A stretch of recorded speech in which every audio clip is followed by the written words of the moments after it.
ইরানের সঙ্গে সংঘাতে কাঙ্ক্ষিত সাফল্য না পাওয়ায় একাধিকবার যুদ্ধবিরতির প্রস্তাব দিয়েছিলেন মার্কিন প্রেসিডেন্ট ডোনাল্ড ট্রাম্প।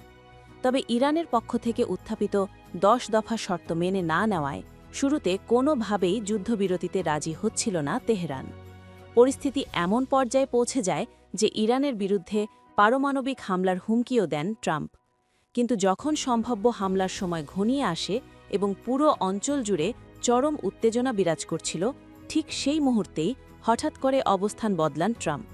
তিনি ঘোষণা দেন, আপাতত ইরানের ওপর কোনো হামলা চালানো হবে না।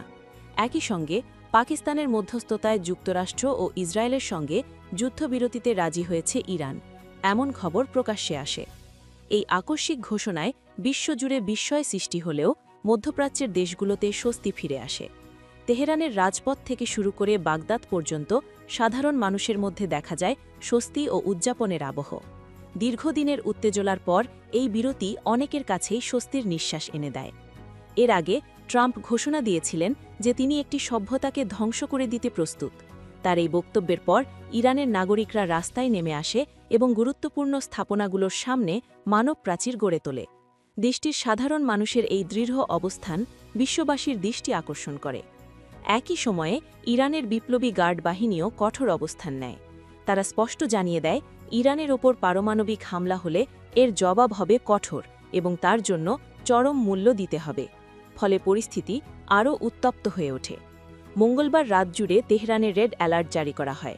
সেনাবাহিনীকে সর্বোচ্চ প্রস্তুত রাখা হয় এবং প্রতিরক্ষা ব্যবস্থাও জোরদার করা হয়। ইরানের এই শক্ত অবস্থান এবং সম্ভাব্য প্রতিরোধের আশঙ্কা থেকেই শেষ পর্যন্ত যুক্তরাষ্ট্রকে পিছু হটতে বাধ্য করেছে বলে বিশ্লেষকদের ধারণা। এই প্রেক্ষাপটে পাকিস্তানের প্রধানমন্ত্রী শেহবাজ শরীফ গুরুত্বপূর্ণ ভূমিকা পালন করেন। তার মধ্যস্থতায় ২ সপ্তাহের একটি সাময়িক যুদ্ধবিরতির প্রস্তাব সামনে আসে, যা শেষ পর্যন্ত উভয় পক্ষই মেনে নেয়। তবে এই যুদ্ধবিরতি কোনোভাবেই নিঃশর্ত নয়।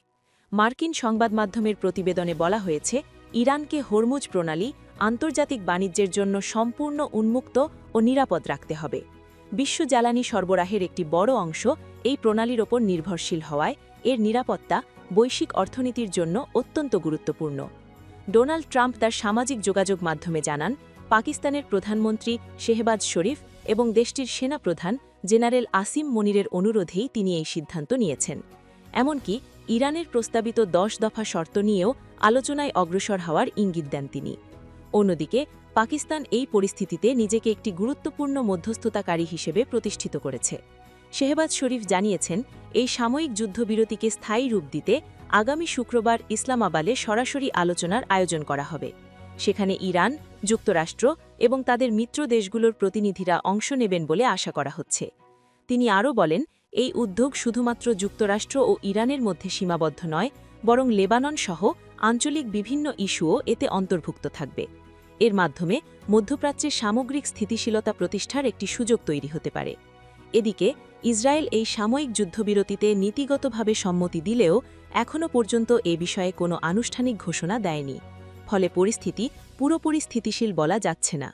সব মিলিয়ে এই যুদ্ধবিরতি মধ্যপ্রাচ্যের জন্য একটি গুরুত্বপূর্ণ মোড় ঘোরানোর মুহূর্ত হতে পারে।